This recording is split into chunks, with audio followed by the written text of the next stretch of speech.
tools quite quickly. We don't have any planned fire tests. If the alarm does sound, there are two exits. One is here, and you follow the signs out behind the stage here, or that door over there in the middle. That's it, that's all housekeeping done. So I will pass over to our first speaker, Councillor Keith House. Thank you. Thank you, Natalie. Thank you. Most of the business speeches, and I'm meant to be doing what normally the raconteur would do. Well, Nick is an excellent raconteur, so I've kind of like stepping with trepidation into unusual territory here because I can't match Nick's style of stuff. Partly because there's those jokes. Yes, those jokes. Some get recycled, which is very much in keeping with Eastern Borough Council, but they do get recycled, and I think I've heard what I believe to be Nick's favourite joke about 12. Well, okay, so anyway, it's all about timing. This is where the non-raconteur probably goes wrong. We'll say, so there's an elderly chap. there's an elderly chap. We'll call him Nick. He's a bit harder, he's getting on with it. So his mates decide for him as a special treat to hire a lady of the night as a special treat and gift. Can your speech go on? Yeah, no, I knew you were going to do it next time. You've got to get in first, haven't you? Anyway, so let's just start with a little bit of the This Is Your Life Red Book bit. Nick has worked in local government, it's past tense now, for 48 years, would you believe? And he started, and this might surprise some people, as a trainee computer operator for Sherwell District Council. This was back in 1974. I'm told they had punch cards in those days. That was the way things worked. And the computers were the size of this room. But there we are. So Nick managed to escape. We think for a while he was kind of like the Aegeus Bowl officer for the council, because everything Nick touched was about the Aegeus Bowl. But he soaked it up, learned everything. And the success of that project is very much down to him. I think it's great that the Civic Day that the Mayor hosted just a couple of weeks ago was at the Aegeus Bowl in the media suite, looking out over that magnificent cricket venue. So that's part of Nick's story, but none of it really tells you anything about the true Nick. Football, cricket, golf, gardening, beekeeping. Well, apparently there's a story there. Nick should have done a proper risk assessment after he got stung in the mouth by a bee. Really feels painful. Then there's the guitars, and then there's the fish. Yes, those fish. And Nick's chat-up line, I think is possibly unique in local government. Come up and see my fish tank. But he got away with it for a long time. 3 fish tanks that totally dominated the office. But it worked for Nick, and it got people through the door, and it got them through the door in a calm, relaxed manner. And that's one thing that's really important in Nick's role over the time. Now, what it doesn't really say though is how important these flipping fish were. They really were. Staff would be dragooned into supporting Nick's fishy endeavours with those fish tanks, backing him up when he wasn't around. He once managed to flood the 3rd floor toilets when treating water for the tanks, and yes, of course, it was Pauline who had the task one evening when Nick had left. And Rita is here today. Where's Rita? Where's Rita? At the back. Okay, all right. And Rita went into the office and found the fish tank lights weren't on. She was very worried about this, and so she rang Nick in a panic. Nick gives Rita advice. Test this, push that button, do that sample, lift up the seaweed, check the rocks, stick your finger in the water, taste it. What's it taste like? Of course, it was all totally unnecessary. Nick was just winding Rita off the lights were on time. If you are getting the impression that Nick could be a little bit accident prone, well, you would be right. You would be right. What's coming? Nick got stuck in the lift with Helen Colmer at 8 o'clock one morning. And this is a classic local government. Local government fans here will get this one. Corinne called for a caretaker. Corinne called for a caretaker, and probably an ex-caretaker after this story, who said, well, you'll have to wait, don't start till 9 o'clock. But they managed to get the doors open, and the lift was stuck, but the lift was still stuck just short of the level. So Nick's a decent-sized chap, and a bit shorter, so they had to use Nick's briefcase as a prop to get out of the doors, and then eventually the lift was sorted out later. The moral of the story: it's healthier to take the stairs. What all this says about Nick is that he's a consummate professional, but he's very much a people person, and that's been his role as chief executive over these years, and before that too. I'm sure with subsequent speakers we'll hear more of those stories. I hope we will. But in a work sense, it put Nick in a really good place to do all the partnership stuff that matters so much in local government. So one community, age concerns, schools, colleges, police, Gurkhas, the health and planning leads that Nick took across the county or in South Hampshire. All of those things Nick took very much in his stride and managed to reach better outcomes for his people, which is what it was all about. But let's stick to people and those people that supported Nick. And of course, there are Nick's two. There's Wendy. Wendy's here. So there's Wendy. There's Wendy. There's Wendy. Oh, look! Come forward. Both you. We are the ones. The two wives.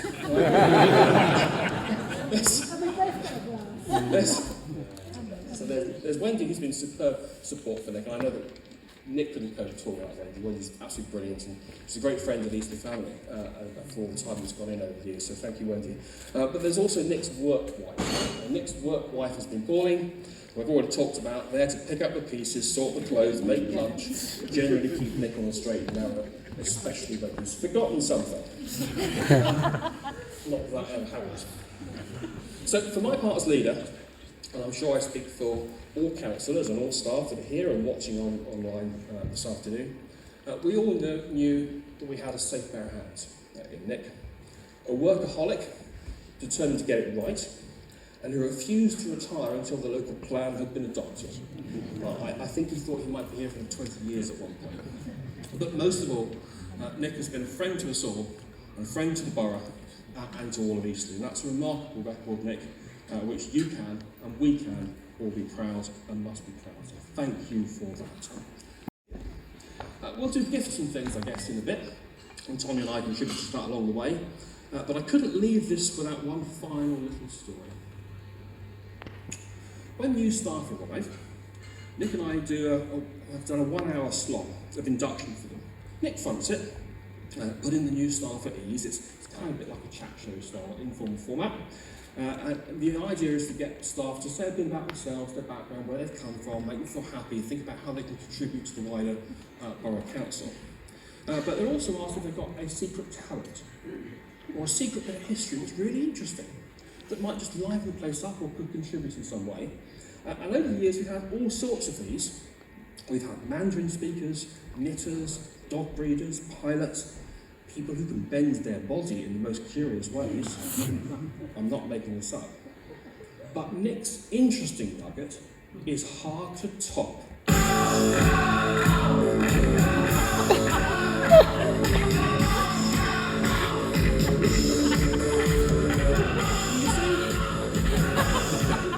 Yes, Nick has played with Gary Glitter. Oh, well. So Nick, I do have an extra gift for you, which is Many Happy Returns by Gary Glitter. And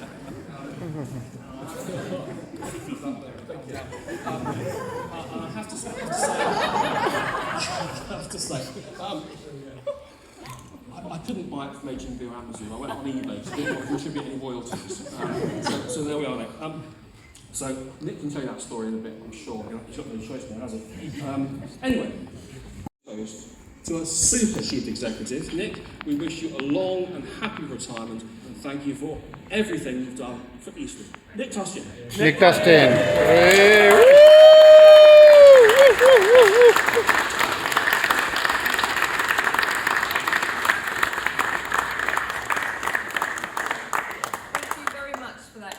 I'd like to hand over to Chief Inspector Marcus Cater now, who is going to say a few words. Yeah, that was never irony. No. I'm a little uncomfortable now.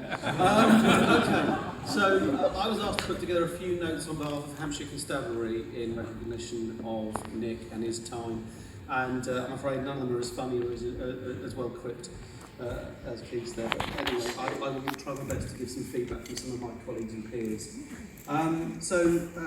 As Chief Inspector for the district, when you join, you are given a handover of who to speak to, who to talk to, where the politics may or may not be, and what the concerns are in the local community. Key things that's always top of the list is the Chief Exec and what the relationship will need to be.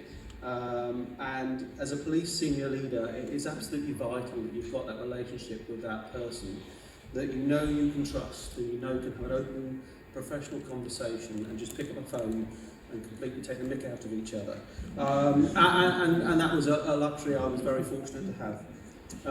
And Nick was always at the top of everyone's list when you walk into Eastleigh. Who's the first person you're going to speak to? Definitely Nick.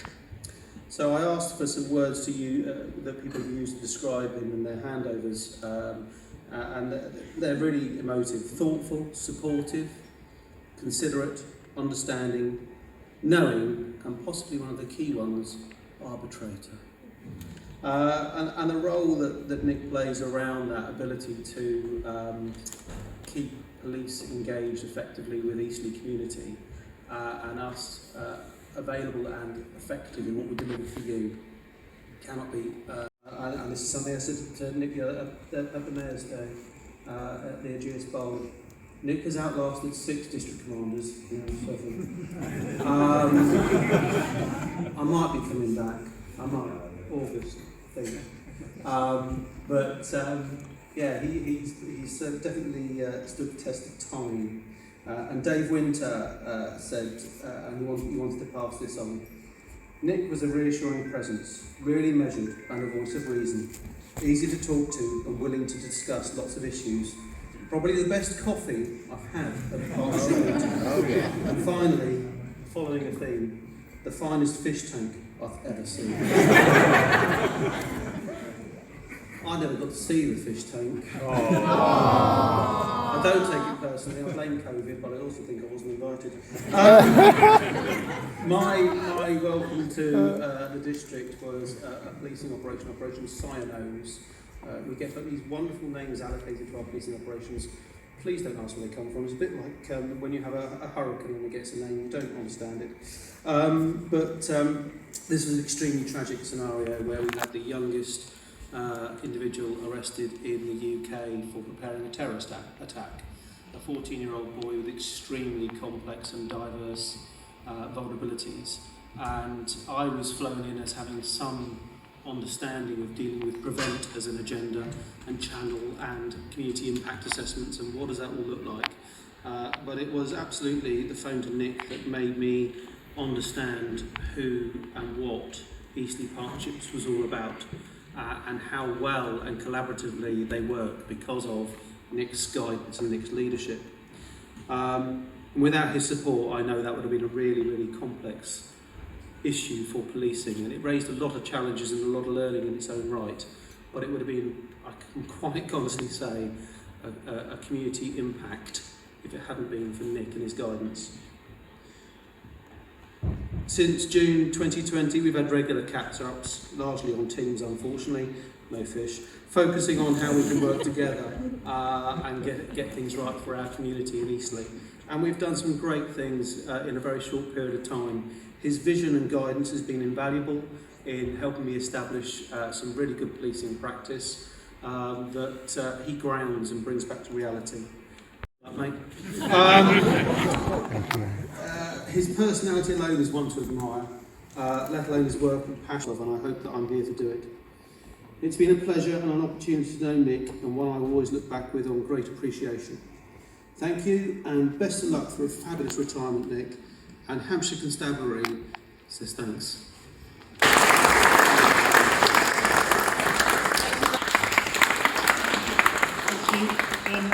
Well, Marcus, if you'd been in my office, Nick's former office, at 9 o'clock yesterday morning, you'd have seen the fish tank. It was gone by 10 o'clock. Now, Nick, this is just getting weird. You and I both like golf. We both worked at Southampton City Council, although I only managed 5 years compared to your 10. I don't know what that means for my tenure at Eastleigh. And you and I both met Harry Glitter, I discovered. Is that another conversation? So I grew up in Somerset. Sorry, this will take 30 seconds. Grew up in Somerset, and my parents decided to sell a house. The estate agent said we'll be round at 11 o'clock on Saturday or whatever. Wouldn't tell us anything about the potential buyer. Car draws up. A man in a black cape gets out, and the estate agent said, "This is Mr. Gadd."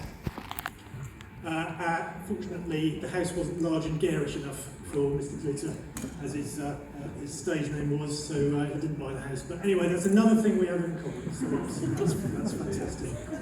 Now, this is only day 2 in the job, but actually I've known Nick on and off, really, ever since he's been Chief Executive, actually. We've had many discussions through partnership work when I was at Hampshire County Council or Southampton City Council. And what always was so refreshing about Nick was in these sometimes interminable other locations around the county, you'd always know what Nick thought. He would speak up, he would represent Eastleigh Borough Council absolutely fantastically, and he would do it in a way that was kind of persuasive and winning. And I always admired you for that, Nick. You would be plain, you would say it as you saw it, you wouldn't mess around. And that, when you're trying to stitch together a partnership project, is enormously valuable. You did, fantastic job representing not just the council, but also on occasions when Keith couldn't come, you spoke up for him as well, and that was much appreciated. Following the end of that project, Nick was actually just personally very supportive. It had been a difficult project, and he was one of those people I could always call when I needed just a bit of advice on how to handle something. So again, Nick, for those opportunities you gave me to just test things on you and see what you thought, I really appreciate that. Most of all, though, Nick, I've experienced in the 3 months since being appointed, it's been a fantastic handover. Nick's played a big part in that, but he's galvanised the team. A lot of people who are here today to welcome me in to fill those big shoes that Marcus referred to. And what I've really experienced over and over again is the enormously enthusiastic, caring, collaborative and positive culture that Nick has created at the council. I mean, I'm sure it existed before, but that is absolutely a hallmark of your time, Nick. Thank you for that. It means although it's always a challenge, I step into an organisation that I think is well set for the future, has fantastic people working for it. I really appreciate everything you've done for me personally, but also for the council. So I hope I can do you justice. I just want to wish you again a very long and happy retirement.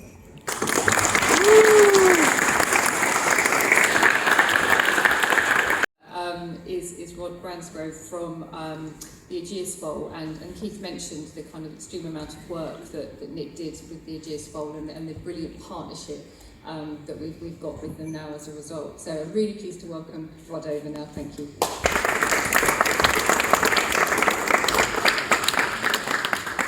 Thank you very much. Well, Nick Tustian, yes, what a decade this has been. It started around about 2004, 2005, I think, when we had a dream. We had a dream about a magnificent new cricket stadium which would provide far, far more than just cricket matches. I was very, very fortunate to have buy-in to this vision from your amazing leader, Keith House, who unfortunately I missed him speaking, and I regret that, but I was very relieved that I didn't have to follow him. It's a great, one thing is having a vision, and that's the easy part. The hard part is realising a vision.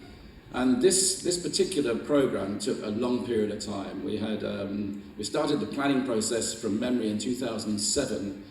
It was challenged by local hoteliers and others. We had 2 attempted judicial reviews, both of which Nick was very helpful in putting back. But eventually, after the banks had withdrawn support in 2008, after the collapse of the subprime mortgage industry in America, we had nowhere to go really, and at this stage, Nick stepped up and spoke to us about prudential funding. We had an external evaluation on the economic impact of the Aegeus Bowl we were proposing, which incidentally by this stage included a 180-room it, and we went through the machinations of getting prudential funding led by Nick. Hugely complex, massively complex. Took many, many man-hours to achieve that. And we came out the other end with this relationship with Eastleigh Borough Council and with Nick in particular, which has been tested, severely tested. There were more than 100 contracts, if you remember, that we had to enter into to define the partnership. Sometimes it's been bewildering, even remembering what we're supposed to do under certain circumstances. And the hallmark of Nick's style is pragmatism, find a solution. And sometimes if it did get a bit hairy, and it did once or twice, particularly around Sport England, you may recall, it can be very challenging, but Nick's way was always to find a solution. It's absolutely true to say that without Nick Tustian, this deal would never have been done, and we may never have the Ageas Bowl that we enjoy today. So Nick, you have been far more than just a business partner. You've become a good friend of the Ageas Bowl. We value you very highly. We wish you, with all of our hearts, the longest and happiest retirement that is possible to mankind. We do have a little gift for you here as a souvenir, one of several, incidentally. This is just something to remind you of the role you played in securing the future.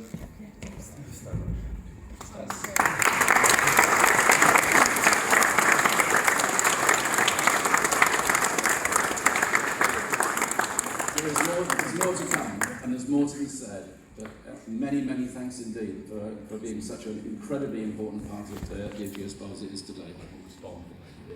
Thank you.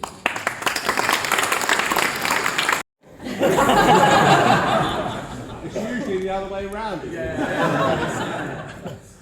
Nick, I can only really echo what's already been said. You are a true professional. You're kind, you're caring, you're hard-working, you're loyal, and you lead by example. But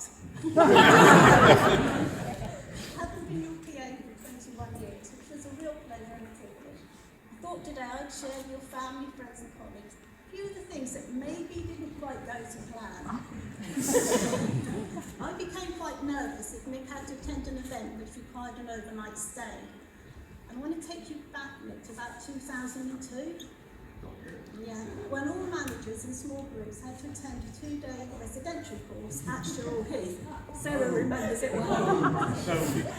Just touch it, don't say how. Now, my understanding is you all had your own rooms, nice comfortable rooms with all 3 bathroom facilities. Now, during the day, I'm assuming it was strategic planning, team building, etc. But at night, that exercise moved to drinking. Oh, okay. Yeah, with drink.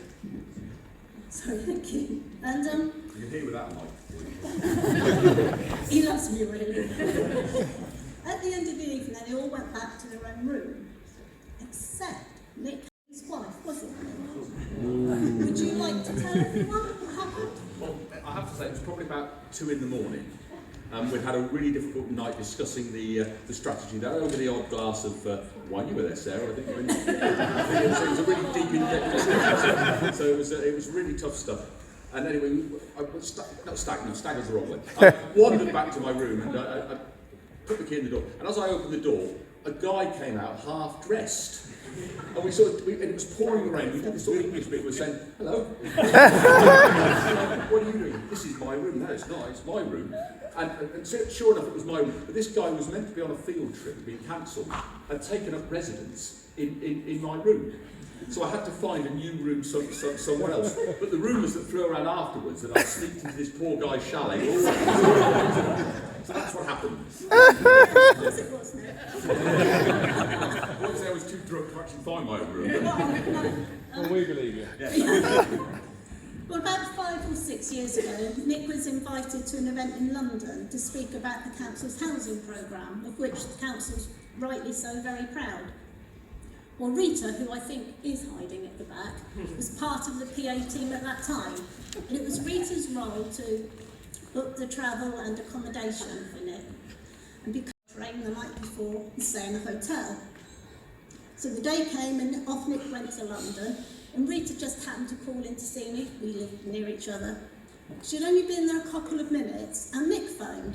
And I'm going to leave out the adjectives he used, but I do use that word loosely. When he said, Pauline, what sort of hotel have you booked me into? So I said, well, actually, Nick, I didn't do the booking, Rita did, and she just happens to be here. So would you like to tell them? I'll explain. Now, the instruction was for Rita. It was very simple. Look, I'm doing this speaking tour thing in a hotel. Book me a venue that's close by, so a hotel I can walk gently to this venue after I've had a good night's rest. The hotel, I don't know, it's called Citizen Inn, and I've never been such a crazy hotel in all my life. You walk in, there's no reception. They give you an iPad. So I was lost to start with it. Trying to switch the blasted thing on. And everything was electronic.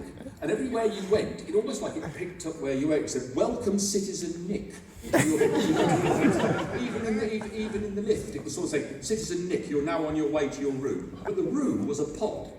And it was this little odd pod with a bed about half the size of this sort of floor, with a shower that was included as well. And you sort of like had to sort of crawl your way into this particular pod to have a night. It had things like the hairdryer was saying, "Your hairdryer is sleeping." and I thought, I'm going to go for some lunch. And just as I was about to leave, it came and said, "Nick, enjoy your lunch." How on earth did you know I was going to have my lunch? And I went down, and eventually, next morning, after all of this, I by the way, I got mood lighting as well. Everyone, there was this lovely sort of button that said, you know, sexy lighting. Didn't try that one out. Fresco lighting and all the rest of it. There was a particular function missing, which I'll tell you about in a moment. But there was this. So I eventually got down there and I said, "Look, I'm doing this speaking talk at this hotel. Do you know how to get there?" And I said, "It's about 10 minutes away." He went, "What?" I said, "About 10 minutes away." I said, "Wait, it's miles away." So this hotel that Rita had booked, it was absolutely nowhere near the venue. I had about a 45-minute walk across the Thames and all the way back. And I'll tell you, the bit of mood lighting that was missing was the throttling Rita. Not a happy man at all. What Nick didn't add was that he bought Rita and I a souvenir back from the hotel. Mine was a biro. Rita's was something very different, and she has got it with her. So if you want to find out what she got, please speak to Rita. But when Rita left the council, those duties passed to our case management officers, our CMOs. And Nick was wanting to attend the LGA conference in Harrogate. So his only request there was he specified the chain of hotels he'd like to stay in. Was it Birmingham? That's why you didn't go to Harrogate then. Harrogate, not all the way away. You were a long way away, actually. So Nick went, and he was going to drive to the event. And Oh, good, see? Yes. This is good. Is this your daughter, your son? My daughter, Your daughter, your son. Wow. my son, Army Laure. Soldier, army soldier. In England or Nepal? In No, you're not allowed to speak. You're not allowed to speak. We're doing just fine. We have understand. And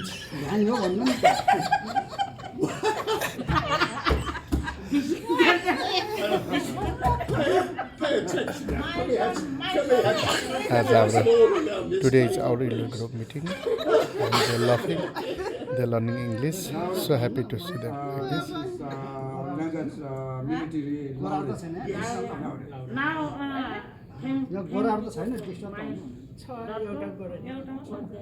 And is your daughter in England?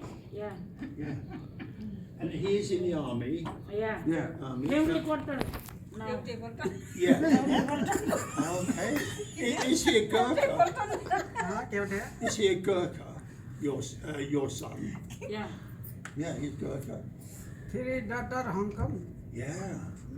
Yeah. 1 daughter, 1 son UK. Okay.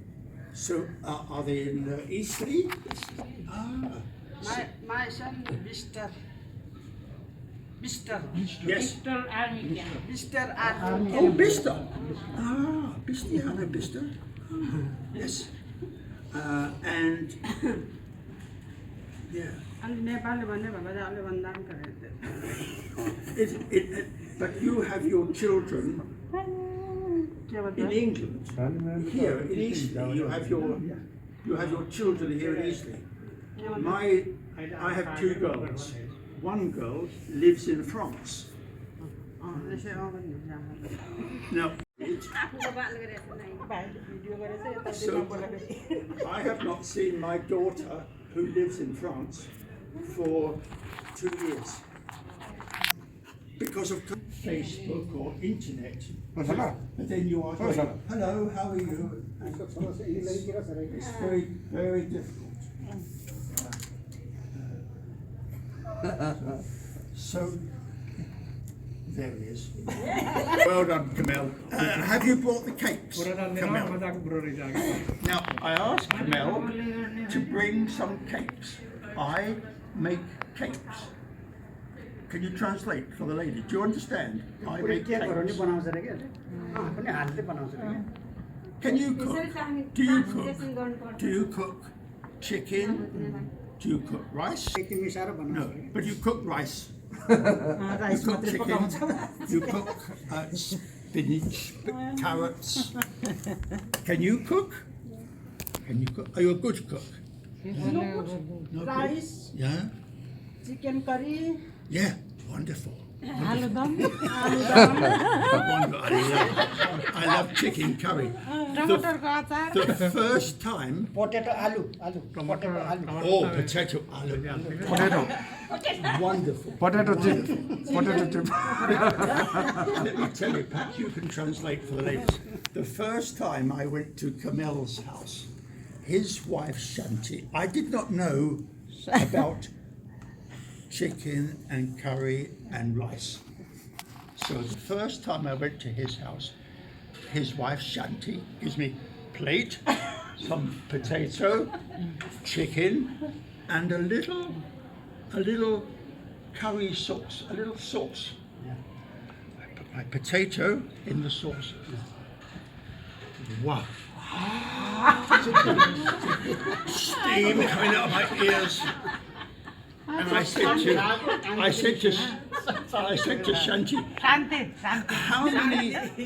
how many, what are the hot, Chili. chilies? How many chilies did